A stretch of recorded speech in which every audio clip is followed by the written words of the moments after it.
Swann's Way, Swann in Love, Part 7, by Marcel Proust. Just as he was about to tap on the shutters, he felt a pang of shame at the thought that Odette would now know that he had suspected her, that he had returned, that he had posted himself outside her window. She had often told him what a horror she had of jealous men, of lovers who spied. What he was going to do would be extremely awkward, and she would detest him from now on. Whereas, for the moment, for as long as he refrained from knocking, perhaps even in the act of infidelity, she loved him still. How often is not the prospect of future happiness thus sacrificed to one's impatient insistence on an immediate gratification? But his desire to know the truth was stronger, and seemed to him nobler. He knew that the true story of certain events, which he would have given his life to be able to reconstruct accurately and in full, was to be read behind that window, streaked with light, as within the gold-illuminated cover of one of those precious manuscripts, to whose artistic richness the scholar who consults them cannot remain unmoved.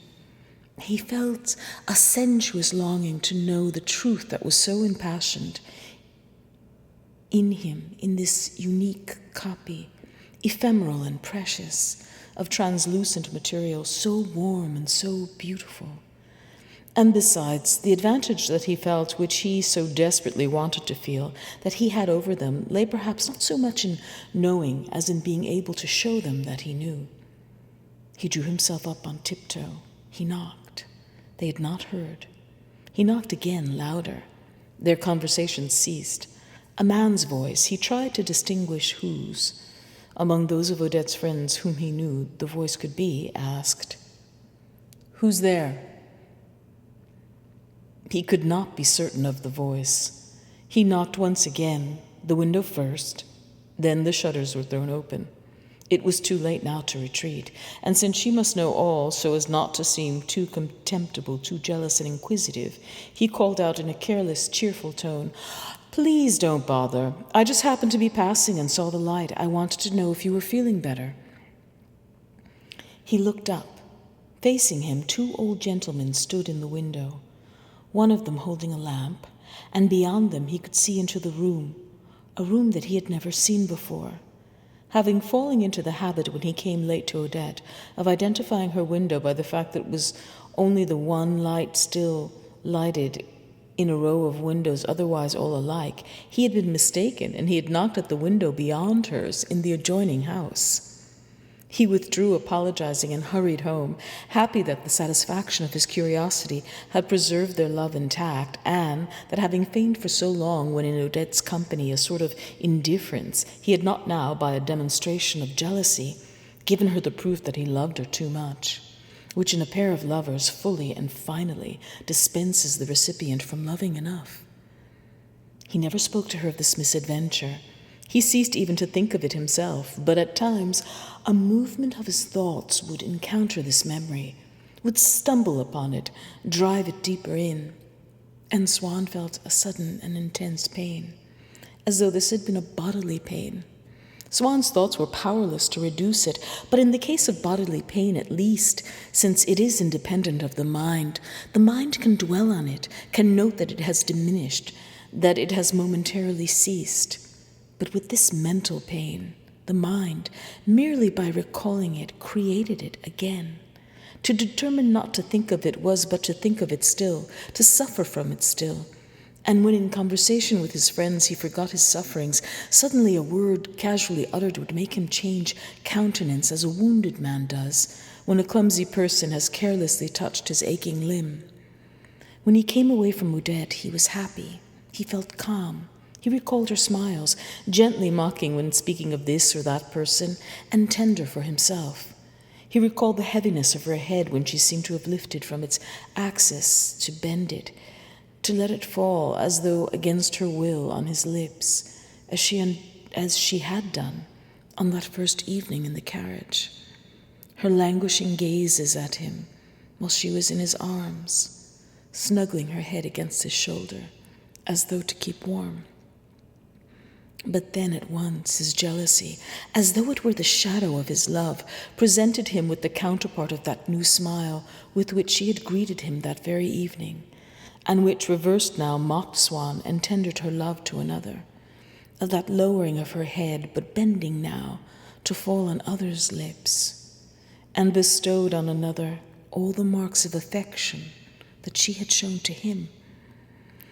And all these voluptuous memories that he bore away from her house were like so many sketches of projects, like those of a decorator submits to you, enabling Swann to form an idea of the attitudes, ardent or swooning, that she might have had with others, with the result that he came to regret every pleasure that he tasted in her company, every new caress that he invented, and had been so imprudent as to point out to her how delightful it was, every fresh charm that he found in her, for he knew that a moment later they would add new instruments to torture him. His torture became even crueler when Swann recalled a brief glance that he had intercepted a few days earlier, and for the first time, in Odette's eyes. It was after dinner at the Védérins. Whether it was because Forcheville, aware that Sagnet, his brother-in-law, was not in favor with them, had decided to make a scapegoat of him and to shine at his expense, or because he had been annoyed by some awkward remark that Sagnet had made to him, although it had passed unnoticed by the rest of the party, who knew nothing of whatever tactless allusion it might conceal, and quite unintentionally by Sagnet, who had said it with absolutely no malice, or possibly because he had been for some time looking out for an opportunity of securing the expulsion from the house of a guest who knew too much about him, and whom he knew to be so refined that he himself could not help feeling embarrassed at times merely by his presence in the room. Forcheville replied to Sagnet's tactless utterance with such brutality, insulting him, emboldened the louder he shouted by the fear, the pain, the entreaties of his victim, that the poor creature, after asking Madame Védérin whether he should stay, and receiving no answer, had left the house in stammering confusion and with tears in his eyes. Odette had looked on, impassive at this scene. But when the door had closed behind Sagnet, lowering, as it were, the normal expression of her face by several degrees, so as to bring herself onto the same level of vulgarity as Forcheville, her eyes had sparkled with a sly smile of congratulation for his audacity, of irony for the poor wretch who had been its victim. She had darted at him a look of complicity in the crime, which so clearly implied, "There's an execution if ever I saw one. Did you see how sheepish he looked? He was actually crying."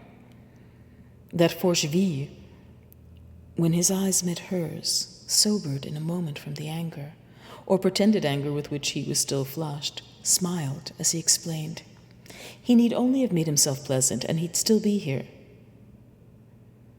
A good flogging does a man no harm at any time." One day, when Swann had gone out in the middle of the afternoon to pay a call, and had failed to find the person at home whom he wished to see, he had the idea of going to Odette's house at an hour when he never went there. But when he knew that she was always at home, taking a nap or writing letters until tea time, and when he would enjoy seeing her for a little while without disturbing her, the concierge told him that he believed Odette to be in. Swann rang the bell, though he had heard a sound, that he heard footsteps, but no one came to the door. Anxious and annoyed, he went around to the other little street, at the back of her house, and stood behind her bedroom window. The curtains were drawn, and he could see nothing. He knocked loudly on the pane. He called out. Still, no one came. He could see that the neighbors were staring at him. He turned away, thinking that, after all, he had perhaps been mistaken in believing that he heard footsteps, but remained so preoccupied with the suspicion that he could think of nothing else. An hour later he returned. He found her at home, but she told him that she had been in the house when he rang, but had been asleep. The bell had awakened her. She had guessed it must be Swann and had run out to meet him, but he had already gone. She had certainly heard him knocking at the window. Swann at once detected in this story one of those fragments of literal truth which liars, when caught off guard, console themselves with by introducing it to the composition of the falsehood they are inventing, believing that it can be safely incorporated and give to the whole of the semblance of truth. It was true that when Odette had just done something that she did not wish to disclose, she would take pains to conceal it deep within her heart. But as soon as she found herself face to face with the person to whom she was obliged to lie, she became uneasy. All her ideas collapsed. Her inventive and her reasoning faculties were paralyzed. She could find nothing in her mind but a void. Still, she must say something. And there lay within her reach precisely the fact that she had wished to conceal, which, being true, was the only thing that remained. She broke off from it a tiny fragment of no importance in itself, assuring herself that, after all, it was the best thing to do, since it was a detail of the truth, and less dangerous, therefore, than a detail of a lie. At any rate, this is true, she said to herself. There's always something to the good. He may make inquiries. He will see that this is true. It won't be this, anyhow, that will give me away. But she was wrong. It was what gave her away. She had not taken into account that this detail of the truth had sharp edges that could not be made to fit in, except to those contiguous details of the truth from which she had arbitrarily detached it, edges that, whatever the fictitious details in which she might embed it, would continue to reveal by their overlapping angles and by the unfilled gaps that its proper place was elsewhere. She admits that she heard me ring, and then knock, and that she knew it was me, that she wanted to see me, Swann thought to himself. But that doesn't correspond with the fact that she did not let me in. He did not, however, draw her attention to this inconsistency, for he thought that if left to herself, Odette might perhaps produce some falsehood that would give him a faint indication of the truth. She spoke. He did not interrupt her. He gathered up with an eager and sorrowful piety the words that fell from her lips, feeling, and rightly feeling, since she was hiding the truth behind them as she spoke, that like the sacred veil they kept a vague imprint, traced the faint outline of that infinitely precious and, alas, undiscoverable reality, what she had been doing a short time ago at 3 o'clock when he had called. That reality of which he would never possess any more than these falsifications, illegible and divine vestiges, and which would exist henceforth only in the secretive memory of this creature, who would contemplate it without being able to appreciate it, but would never yield it up to him. It was true that he had now and then a strong suspicion that Odette's daily activities were not in themselves passionately interesting, and that such relations as she might have with other men did not exhale naturally in a universal sense, or for every rational being, a spirit of morbid gloom capable of infecting with the feverish desire to commit suicide. He realized at such moments that that interest, that gloom, existed in him only as a malady might exist, and that once he was cured of it, the actions of Odette, the kisses that she might have bestowed, would become once again as innocuous as those of countless other women.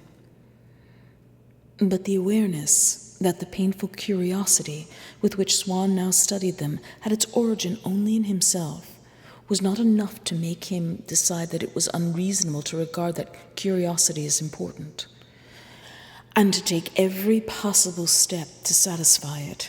Swann had in fact reached an age, the philosophy of which, encouraged in his case by the current philosophy of the day, as well as by that of the milieu in which he had spent most of his life, the coterie that surrounded the Princess Delon, in which one's intelligence was understood to increase with the strength of one's disbelief in everything, and nothing real and incontestable was to be discovered except the individual tastes of each of its members, is no longer that of youth, but a positive, almost a medical philosophy, the philosophy of men who, instead of fixing their aspirations on external objects, endeavor to separate from the accumulation of the years already spent a definite residue of habits and of passions that they can regard as characteristic and permanent, and to which they will deliberately arrange, before anything else, that kind of existence which they adopt will bring satisfaction.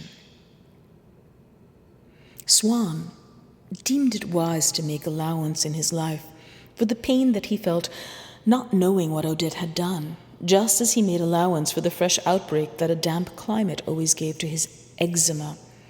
To anticipate in his budget the expenditure of a considerable sum to obtain, with regard to the daily occupations of Odette, information the lack of which would make him unhappy, just as he reserved a margin for the gratification of other tastes, from which he knew that pleasure was to be expected, at least before he had fallen in love, such as his taste for collecting things and fine cuisine. When he proposed to take leave of Odette and to return home, she begged him to stay a little longer, and even detained him forcibly, seizing him by the arm as he was opening the door to go. But he gave no thought to that, for among the multitude of gestures and speeches and other little incidents that make up a conversation, it is inevitable that we should pass without noticing anything that arouses our attention, by those that hide a truth for which our suspicions are blindly searching, whereas we stop to examine others beneath which nothing lies concealed. She kept on saying, "What a pity that you never come by in the afternoon, and the one time you do come, I miss you." He knew very well that she was not sufficiently in love with him to be so keenly distressed merely at having missed his visit. But since she was a good-natured woman, eager to give him pleasure, and often sorry when she had done anything that annoyed him, he found it quite natural that she should be sorry on this occasion, that she had deprived him of the pleasure of spending an hour in her company, which was so great a pleasure, not for her, but for him. All the same, it was a matter of so little importance that her air of unrelieved sorrow began at length to bewilder him. She reminded him, even more than usual, of the faces of some of the women created by the painter of the Primavera. She had at that moment their downcast, heartbroken expression, which seems ready to succumb beneath the burden of a grief too heavy to be borne, when they are merely allowing the infant Jesus to play with a pomegranate, or watching Moses pour water into a trough. He had seen the same sorrow once before on her face, but when, he could no longer say. Then, suddenly he remembered. It was when Odette had lied, in apologizing to Madame Verdurin, on the evening after the dinner from which she had stayed away on a pretext of illness, but really so that she might be alone with Swann. Surely, even had she been the most scrupulous of women, she could hardly have felt remorse for so innocent a lie. But the lies that Odette ordinarily told were less innocent, and served to prevent discoveries that might have involved her in the most terrible difficulties with one or another of her friends. And so, when she lied, seized with fear, feeling herself to be but feebly armed for her defense, uncertain of success, she was inclined to weep from sheer exhaustion, as children weep sometimes when they have not slept. She knew also that her lie, as a rule, was doing a serious injury to the man to whom she was telling it, and that she might find herself at his mercy if she told it badly. Therefore she felt at once humble and culpable in his presence. And when she had to tell an insignificant social lie, its association with sensations and memories made her feel weak with a sense of exhaustion and the regret that follows an act of wrongdoing. What depressing lie was she now concocting for Swann's benefit to give her that pained expression, that plaintive voice which seemed to falter beneath the effort that she was forcing herself to make, and to plead for pardon?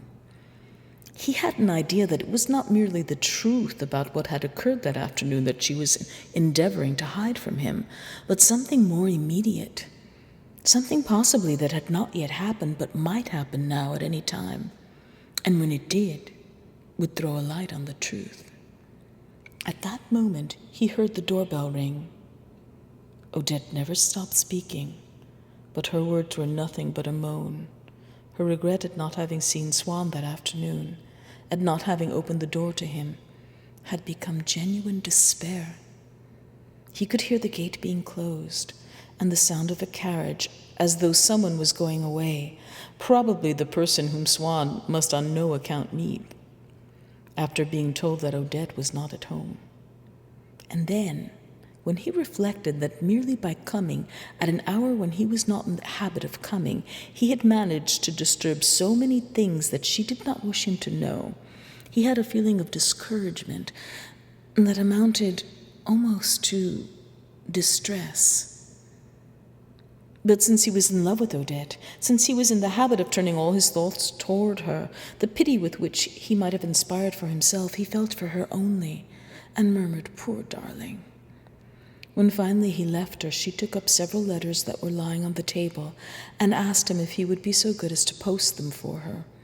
He pocketed the letters, and once home, saw that he had forgotten to mail them. He returned to the post office and took the letters from his pocket, and before dropping each of them into the box, scanned its address. They were all to tradesmen, except the last, which was to Forcheville. He kept it in his hand. He told himself, "If I saw what was in this, I would know what she calls him, what she says to him, whether there really is anything between them.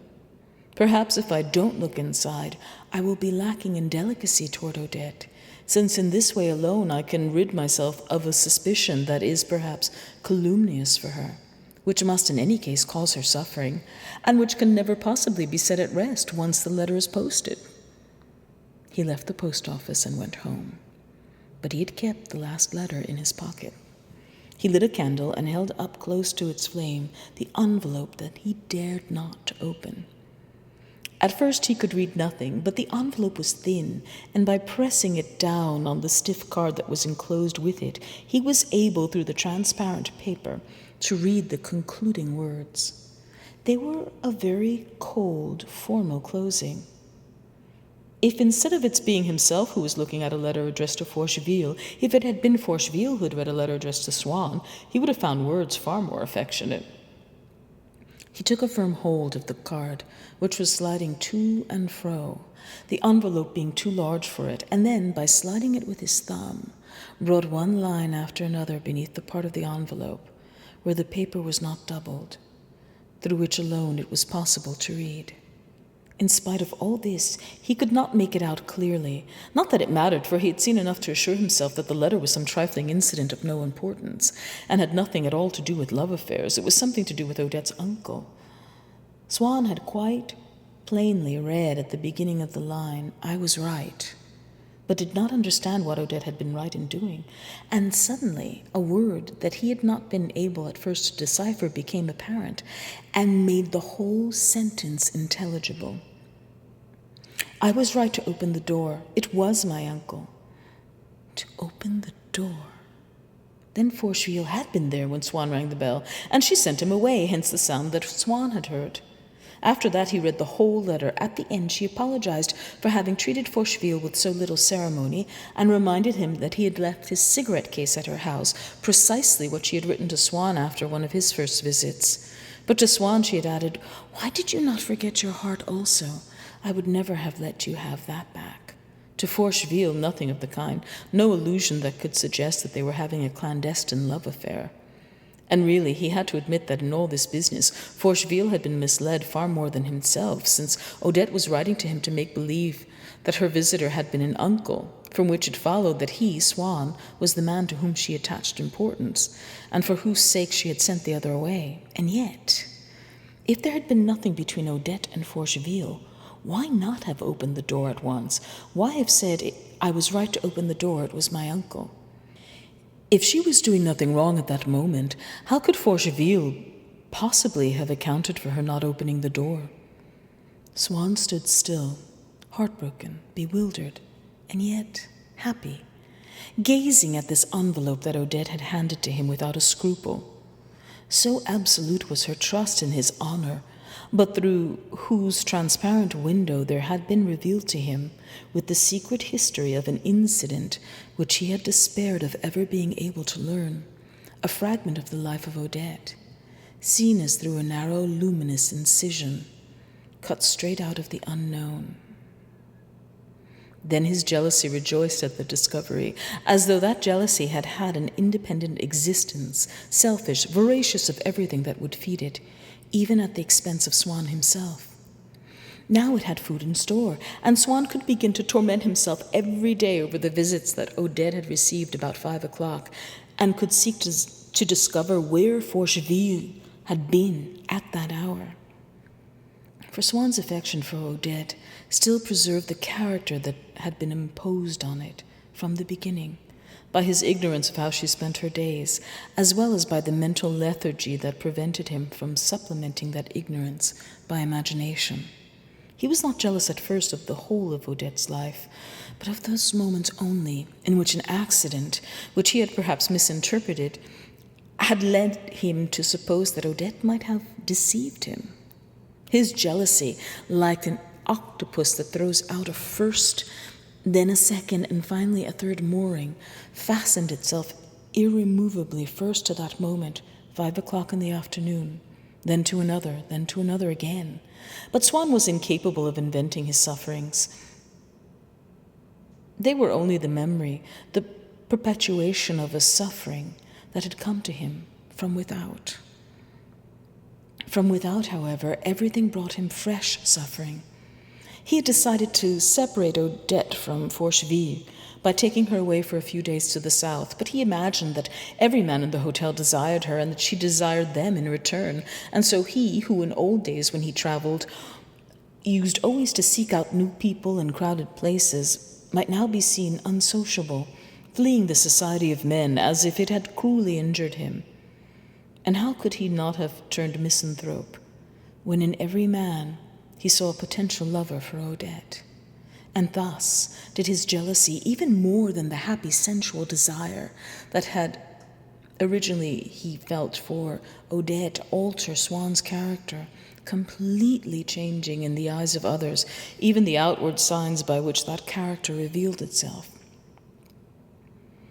A month after the day on which he had read Odette's letter to Forcheville, Swann went to a dinner that the Veterans were giving in the Bois. As the party was breaking up, he noticed a series of whispered discussions between Madame Veteran and several of her guests, and thought that he heard the pianist being reminded to come next day to play at the party at Chateau. Now he, Swann, had not been invited to any party. The Veterans had spoken only in whispers and in vague terms, but the painter, perhaps without thinking, shouted out, "There must be no lights of any sort, and he must play the Moonlight Sonata in the dark for us to see by." Madame Veteran, seeing that Swann was 2 steps away, assumed that expression in which the desire to silence the one who was speaking while maintaining oneself an innocent expression in the eyes of the listener is neutralized into a look of an intense vacuity, in which the motionless sign of intelligent complicity is hidden beneath innocent smiles, an expression invariably adopted by anyone who notices a blunder, revealing it immediately, if not to those who are committing it, at least to the one who is its object. Odette seemed suddenly to be in despair, as though she had decided not to struggle any longer against the crushing difficulties of life, and Swann was anxiously counting the minutes that still separated him from the moment when, after leaving the restaurant while he drove her home, he would be able to ask for an explanation, to make her promise either that she would not go to the chateau next day, or that she would obtain an invitation for him also, and to lull to rest in her arms the anguish that he felt. At last the carriages were ordered. Madame Veteran said to Swann, "Goodbye, then. We will see you soon, I hope," trying by the friendliness of her gaze and the constraint of her smile to prevent him from noticing that she was not saying, as she would always have until then, "Tomorrow, then, at Chateau, and at my house the day after." Monsieur and Madame Veteran made Forcheville get into their carriage. Swann's was drawn up behind it, and he waited for theirs to start before helping Odette into his own. "Odette, we'll take you," said Madame Veteran. "We've kept a little corner specially for you beside Monsieur de Forcheville." "Yes, madame," said Odette meekly. "What? I thought I was to take you home," cried Swann, speaking bluntly and wasting no words, for the carriage door hung open, every second counted, and he could not in his present state go home without her. "But Madame Veteran has asked me," That's all right.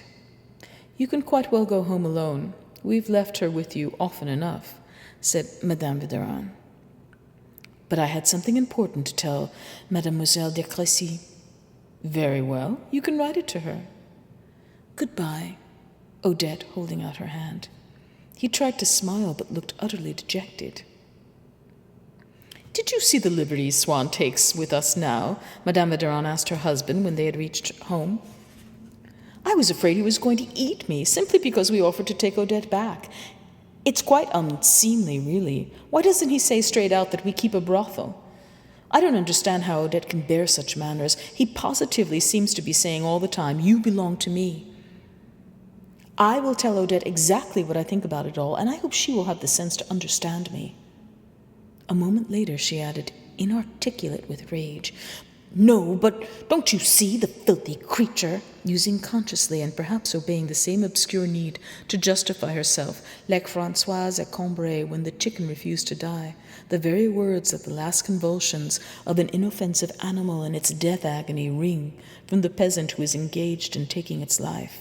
And when Madame Verdurin's carriage had moved on, and Swann's took its place, his coachman, catching sight of his face, asked whether he was unwell or had heard bad news. Swann sent him away. He preferred to walk, and it was on foot through the bois that he came home. He talked to himself aloud, and in the same slightly affected tone that he had used to adopt when describing the charms of the little nucleus and extolling the magnanimity of the Verdurins. But just as the conversation, the smiles, the kisses of Odette became as odious to him as he had once found them charming, if they were addressed to others than himself, so the Verdurin salon, which not an hour before had seemed to him amusing, inspired with a genuine feeling for art, and even with a sort of moral nobility, now that it was another than himself whom Odette was going to meet there, to love there without restraint, laid bare to him all its absurdities, its stupidity, its ignominy. He pictured with disgust the party next evening at Chateau. First of all, the idea of going, like a lot of drapers after closing time. Upon my word, these people are sublime in their bourgeois smugness. They can't really exist. They must all have come out of a farce by La Biche. The Cotards would be there, probably Brichot. Could anything be more grotesque than the lives of these little creatures, hanging on to one another like that? Who'd believe they were utterly lost, upon my word? If they didn't meet again tomorrow at Chateau. Alas, the painter would also be there, the painter who enjoyed bringing about marriages, who would invite Forcheville to come with Odette to his studio. He could see Odette in clothes far too elegant for the country, for she is so vulgar in that way, and poor little thing, she is such a fool. He could hear the jokes that Madame Verdurin would make after dinner, jokes which, whoever the bore might be at whom they were aimed at, had always amused him because he could watch Odette laughing at them, laughing with him. Her laughter, almost a part of him. Now he felt that it was possibly at him that they would make Odette laugh. What fetid humor, he exclaimed, twisting his mouth into an expression of disgust so violent that he could feel the muscles of his neck stiffen against its collar. How can a creature made in God's image find anything to laugh at in those nauseating jokes? The least sensitive nose would turn away in horror from such stale odors. It is truly impossible to believe that any human being is capable of understanding that, in allowing herself merely to smile at the expense of a fellow creature who has loyally held out his hand to her, she is casting herself into a mire from which it will be impossible, with the best will in the world, ever to rescue her. I dwell so many miles above the slime in which they splash and squall their filthy tittle-tattle for me ever to be splattered by the jokes of a Verdurin, he cried, raising his head and drawing himself up proudly. God knows that I have honestly attempted to pull Odette out of that sewer and to lift her up into a nobler and purer atmosphere. But human patience has its limits, and mine is at an end. He concluded, as though this mission to tear Odette away from an atmosphere of sarcasms dated from longer than a few minutes ago, as though he had not undertaken it only since it had occurred to him that those sarcasms might perhaps be directed at himself with the intention of separating Odette from him. He could see the pianist sitting down to play the Moonlight Sonata, and the grimaces of Madame Verdurin in terrified anticipation of the wrecking of her nerves by Beethoven's music. "Idiot, liar," he shouted, "and that creature claims to love art," she would say to Odette after, deftly insinuating a few words of praise for Forcheville, as she had often done for himself. "You can make a little room next to you for Monsieur de Forcheville." In the dark. Pimp. Procuress. Procuress was the name he applied also to the music that would invite them to sit in silence, to dream together, to gaze in each other's eyes, to take each other by the hand. He felt that there was much to be said, after all, for a sternly censorious attitude toward the arts, such as Plato adopted, and Bossuet, and the whole school of education in France. In a word, the life they had led at the Verdurins, which he had so often described as the true life, seemed to him now the worst possible form of life, and their little nucleus the most degraded class of society.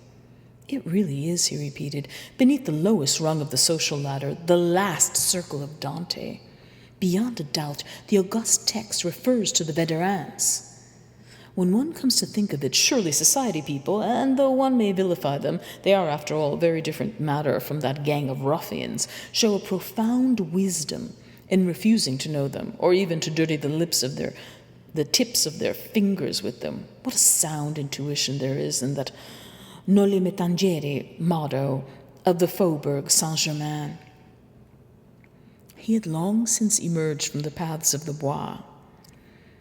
He had almost reached his own house, and still, for he had not yet thrown off the intoxication of sorrow or the verve of insincerity, but was ever more and more exhilarated by the false intonation, the artificial sonority of his own voice. He continued to perorate aloud in the silence of the night. "Society people have their failings, as no one knows better than I, but after all, they are people to whom some things at least are impossible. A fashionable woman whom I had known was far from being perfect, but after all, one did find in her a fundamental delicacy, a loyalty in her conduct which made her, whatever happened, incapable of a felony, which fixes a vast gulf between her and that old shrew, that Verdurin woman. Verdurin, what a name! Oh, there's something complete about them, something almost fine in their trueness to type. They're the most perfect specimens of their disgusting class. Thank God it was high time I stopped condescending to promiscuous intercourse with such infamy, such filth." But just as the virtues that he had attributed an hour or so earlier to the Verdurins would not have sufficed even if the Verdurins had actually possessed them, if they had not also favored and protected his love to excite Swann to that state of intoxication in which he waxed tender over their magnanimity, an intoxication which, even when disseminated through the medium of other persons, could have come to him from Odette alone, so that the immorality, had it really existed, which he now found in the Verdurins, would have been powerless if they had not invited Odette with Forcheville and without him to unleash his wrath and to make him denounce their infamy. Doubtless, Swann's voice was more perspicacious than he himself when it refused to utter those words filled with disgust for the Verdurins and their circle, and his joy at his having been shaken himself free of it, other than in an artificial tone, and as though his words had been chosen rather to appease his anger than to express his thoughts. The latter, in fact, while he abandoned himself to invective, were probably, though he did not know it, occupied with a wholly different matter. For once he had reached his house, no sooner had he closed the carriage gate than suddenly he struck his forehead, and making his servant open it again, dashed out, shouting in a natural voice this time, "I believe I have found a way of getting invited to the dinner at Chateau tomorrow." But it must have been a bad way, for Monsieur Swann was not invited. Dr. Cottard, who, having been summoned to attend a serious case in the country, had not seen the Veterans for some days, and had been unable to go to Chateau, said on the evening after his dinner he sat down to table at their house, "Why, aren't we going to see Monsieur Swann this evening? He is indeed what you might call a personal friend of—" "I sincerely hope that we won't," cried Madame Veteran. "Heaven preserve us from him. He's too deadly for words, a stupid, ill-bred boor." On hearing these words, Cottard exhibited an intense astonishment, blended with entire submission, as though in the face of a truth that contradicted everything that he had previously believed, but was supported by an irresistible weight of evidence. With timorous emotion, he lowered his nose over his plate and merely replied, "Oh, oh, oh, oh, oh," traversing in an orderly retirement of his forces into the depths of his being, along a descending scale, the whole register of his voice, after which there was no more talk of Swann at the Veterans. And so, that drawing room, which had brought Swann and Odette together, became an obstacle to their meeting. She no longer said to him, as she said in the early days of their love, "We will meet anyhow tomorrow evening. There's a supper party at the Veterans." But we won't be able to meet tomorrow evening. There's a supper party at the Veterans.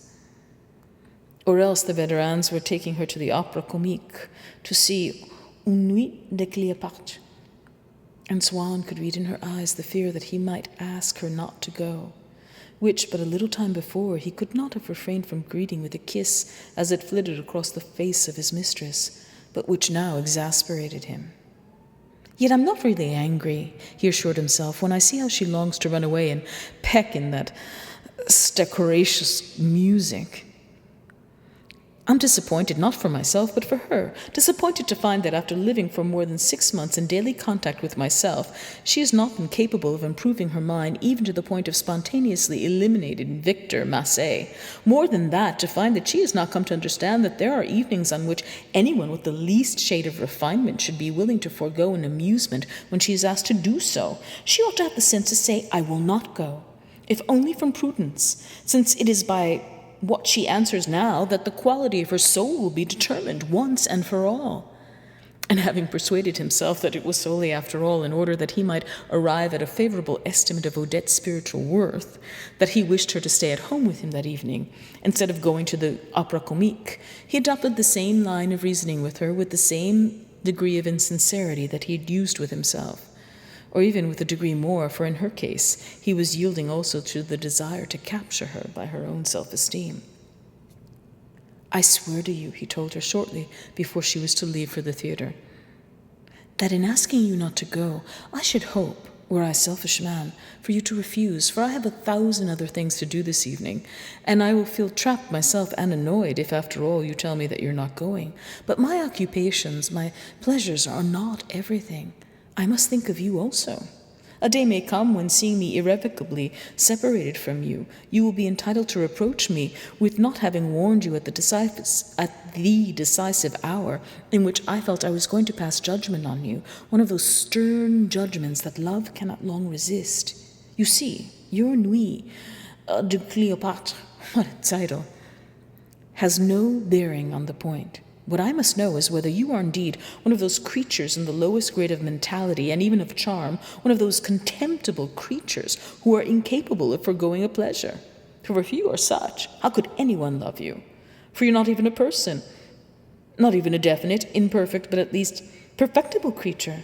You are a formless water that will flow down any slope that it may come upon, a fish devoid of memory, incapable of thought, which all its life long in its aquarium will continue to dash itself 100 times a day against a wall of glass, always mistaking it for water. Do you not realize that your answer will have the effect?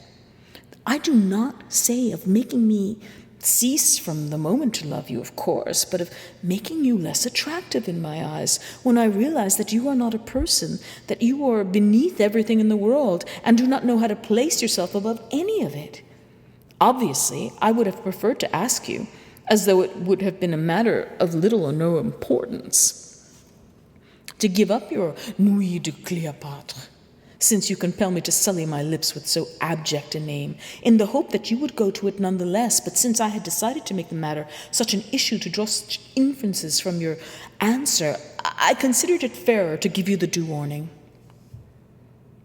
Meanwhile, Odette had shown signs of increasing emotion and uncertainty. Although the meaning of his tirade was beyond her, she grasped that it was to be included among the scenes of reproach or supplication, scenes that her familiarity with the ways of men enabled her, without paying any heed to the words that were uttered, to conclude that men would not make unless they were in love.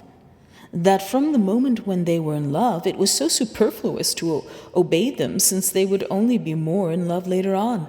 And so she would have heard Swann out with the utmost tranquillity had she not noticed that it was growing late, and that if he went on speaking for any length of time, she would never, as she told him with a fond smile, obstinate but slightly abashed, get there in time for the overture. On other occasions, he had assured himself that the one thing that more than anything else would make him cease to love her would be her refusal to abandon the habit of lying. Even from the point of view of coquetry, pure and simple, he had told her, can't you see how much of your attraction you throw away when you stoop to lying? By a frank admission, how many faults you might redeem. Really, you are far less intelligent than I supposed. In vain, however, did Swann expound to her thus all the reasons that she had for not lying. They might have succeeded in overthrowing any universal system of mendacity, but Odette had no such system. She contented herself merely, whenever she wished Swann to remain in ignorance of anything that she had done, with not telling him of it. So that a lie was, to her, something to be used only as a special expedient, and the one thing that could not make her decide whether she should avail herself of a lie or not was a reason which, too, was of a special and contingent order, namely, the risk of Swann's discovering that she had not told him the truth.